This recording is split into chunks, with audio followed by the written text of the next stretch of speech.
Yo guys, welcome back to another Danmachi Memoria Freese video. Okay, so I did live stream the live stream for Danmachi. It not long ended. I've already recorded the data mine video thanks to Yoko, and now I have the slides with the skills and translations thanks to Yoko. Again, I don't know what order I'm posting these videos, but you can find Yoko's YouTube channel linked in the description. Please go and give him a sub. He's a great guy. He basically is single-handedly upholding the community in terms of data mines and information. Yes. The translations did come from the Memoria Freese Reddit Discord, so big shout out to you guys as well. But let's get into this. Firstly, we're going to be looking at the Adventurer banner with the Bell wealth, as well as the Makato. Now, it's odd. Don't get me wrong, it's very odd. I'm pretty sure this hasn't happened before, where one banner's been Adventurers, the other has been Assists. But the Makato will be the Record Bus unit, and in fact, I'm pretty sure she's going to be a core water Record Bus unit for a very fucking long time based on what she does. We'll get into the skills shortly. The Wealth and the Bell are both looking like wargame units. I'm not sure if they're going to be as strong as the current Bell and Aisha combination that we're seeing all over the fucking place, dominating literally everything, but they are indeed strong. So let's have a look at the units themselves and we'll go over. This is not going to be a should you summon, by the way, guys. You should have saved. You should be saving to at least do 10 pulls on both banners regardless. It's the anniversary. These units are basically, you know, they come once a year, man. Like, they come once. I mean, unfortunately, they come for 3 months out of the year, which means the anniversary is not as special as we would like it to be. But, you know, you get the gist. Anyway, right, so Bell, amazing stats. He is a magic unit, 2021 stats. He is Phantasma Killer, which is pretty cool. We are getting a Hestia knife, another Hestia knife when we finish the story. I'm pretty sure it's going to be a magic Hestia knife then. Either that or we get to choose. That would be really nice if we get to choose. But the skills, okay, the SA is an AoE ultra fire magic attack, ultra penetration rate, and great temporary magic boost. Magic resist and fire resist minus 60% for 1 turn. Pretty sure I can see that being made to work. Even if you get 1 copy of him, if you can extend that debuff, I'm pretty sure that's going to be fucking amazing for a lot of Magic Fire teams, because there are Magic Fire teams available, and some of them not actually that old, so it probably will still work. Skill 1 is an AoE mid-fire magic attack, ultra uncounter rate, and self-magic and fire attack damage plus 70% for 4 turns, with 4 additional actions of a mid-fire magic attack. Definitely going to be doing damage. It's giving... Yeah, he's gonna be hurting. Let's put it that way. Skill 2 is an AoE fast high fire magic attack, high crit rate, and temporary magic boost. Guard rate minus 50% for 2 turns. For wargame, that is fucking huge, huge. And self crit and penetration plus 40% for 4 turns. And then skill 3 is a single target super fire magic attack, ultra unguard rate, and temporary great magic boost. So even without the percentage modifiers there, he's still gonna hurt really fucking hard, like hurt a lot with that skill 3 because of that great magic boost. Fast growth, null charm, 35% wind resist, and counters regular attacks are fire magic, and then plus 20% damage on crit and pen, plus 30% for all stats, and Phantasma Killer. But we already knew that. Right, moving on. Overall, my opinion, he's going to be a very good unit to have. He's going to hit hard. He's going to do damage. And we need to be... The thing is, when they release fire units, they need to be really careful, because we've had like at least a couple of years where fire just could dominate everything. Like now, I don't know how much these two, like I said, are going to challenge the current water supremacy that's going on. But it looks like it's going to be pretty close. And then we have the Wealth, another magic unit, which means he's designed to work with Bell. Keep that in mind. This is one of the few occasions where both wargame units are on the same banner together, so you probably will see a lot of these during a wargame for those that did not pull the water meta team that's currently running rampant everywhere. 1183 agility, that's decent. Phantasma Killer as well. But let's move on to the skills. The SA is an AoE ultra fire magic attack, ultra crit rate, and great temporary magic boost. Allies fire attack damage plus 100%. This is very reminiscent of the previous water bell that we just had. Again, like I said, I'm pretty much getting the similar vibes here. Like, the team is going to work exactly the same as Bell and Aisha that's currently running rampant everywhere. The difference being they'll probably do less damage I mean, Belle and Aisha have 35% water resistant, if I'm not mistaken.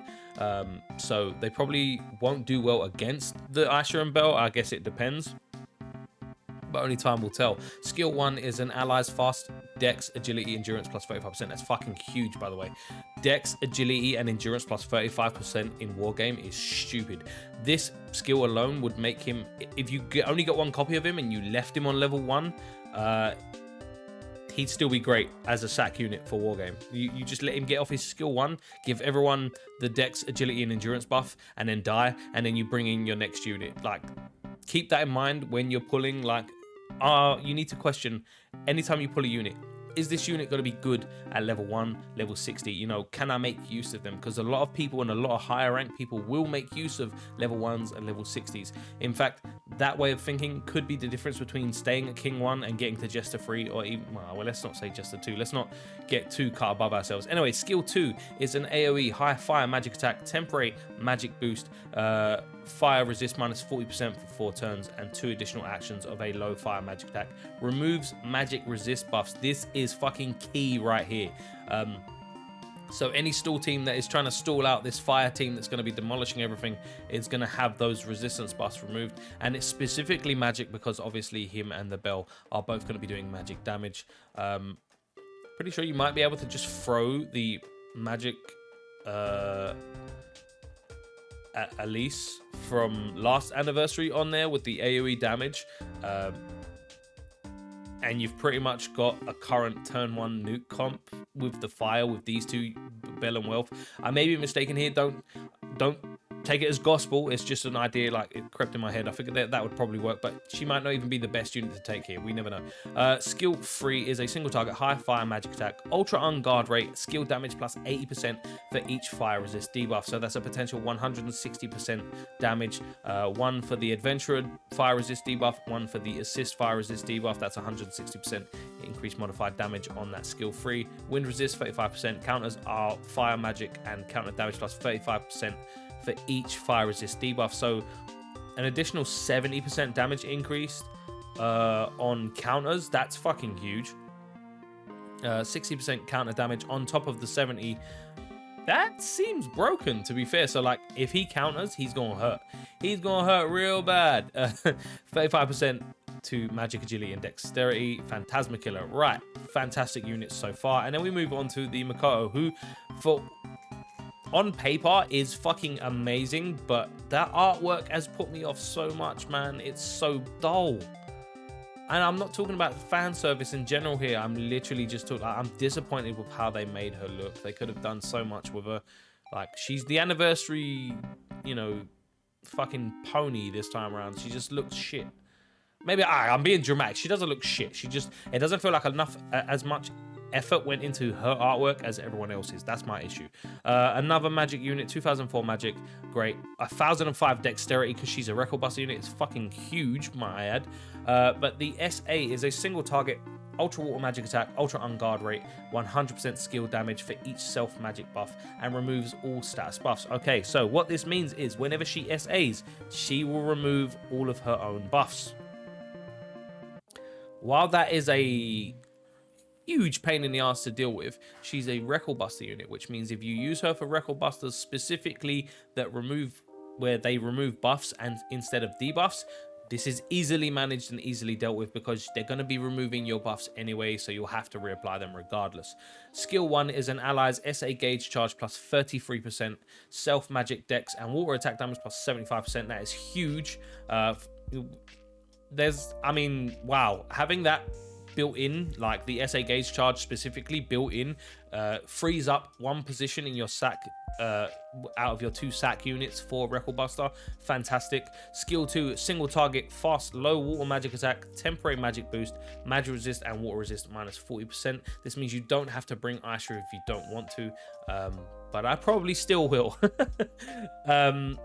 It would, to be fair, like I'd probably bring her, Aisha and Belle.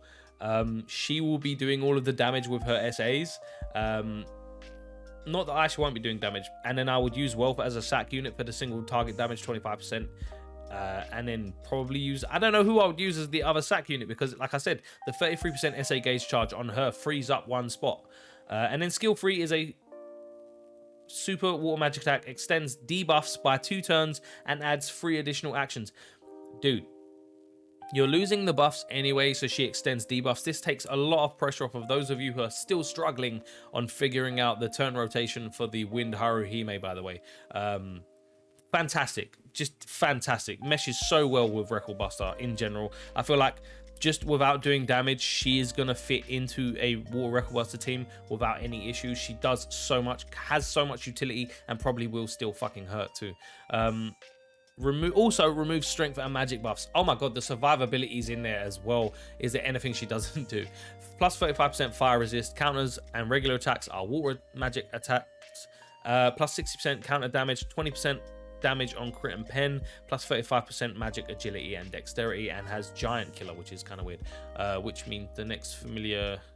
okay, I'm not sure about that one. Moving on, we're moving on to the next banner actually. This is the assist banner. We're going to call it what it is. It's an assist banner. Please don't be fooled by what it says here, where it says double rates. It's double gacha rate for 4-star units, not including the featured units, I don't think, which means you'll probably get a lot of 4 stars that may be outdated. Anyway, going on the Hermes here now, decent magic stat right there, decent dex, magic resist minus 25%, allies counter and guard rate plus 20%, so he's obviously going to be good for all game modes. He is this like part 3's version of Apollo. I knew they were going to bring out someone that lowers magic resist because they already power crept Ares from last year now with Apollo, and now they've power crept Demeter. He's going to be, to be fair, the Apollo and the Hermes now, depending on whether you're using magic or physical, are going to be like must-haves to make sure you're hitting the optimal amount of damage. Having the additional guard and counter rate on there is fucking fantastic. Means he's going to be amazing for Wargame as well as every other game mode. Moving on to the Hephaestus. I'm not really sure what the assists do. I did stream it, but I wasn't paying too much attention. I really think I should have been. Allies physical resist and magic resist plus 20%. Instant action times 5. So 5 times they can do this. When attacked, foes strength and magic minus 40% for 2 turns. She's going to be huge for Wargame. Huge for Wargame. I'm going to say that again. Huge for Wargame. I didn't look at the stats. Sorry, let me check the stats here. 644 magic, 403 agility, and 402 dex. Great, well-rounded. And then we have the Holy Flame Formal Hestia. I love this artwork. I don't know, something about it seems really wholesome. Probably not the right word, but it is what it is. Anyway, allies, AoE, and single target damage taken minus 20% and nullifies 3 ailments. Pair her up. So say you run this whole team. Say you get all 6 units on these 2 banners MLB'd. You now have Bell, Wealth, and then all of these units will basically make them unkillable and do shitloads of damage. It's fucking stupid how well these 5 units, not including the Makato, will mesh together in Wargame. You have Nullify Ailment, lower damage taken, increased magic resist and physical resist, increased counter and guard rate, lower magic resist. You're literally just missing a buff to elements, say, you know, fire, a resist debuff as well as a fire buff, or even a nullify physical damage from the previous years. But like, these 5 units will potentially work really well in Wargame with each other. The Hestia in general, I don't feel is going to be useful outside of Wargame unless you're doing 7th zone.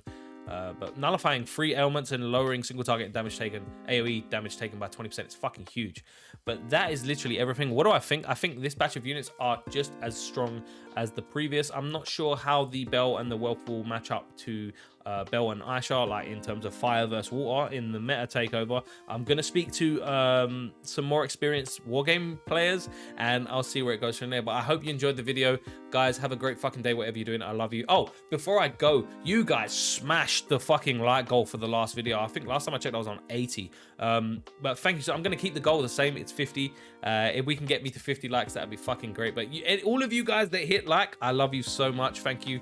The views were amazing. The watch time was amazing. The likes were amazing. I'm happy to still be making content for you guys, even though the community seems to be shrinking somewhat as we go by. But like I said, have a great fucking day. I love you guys, and I'll catch you in the next one.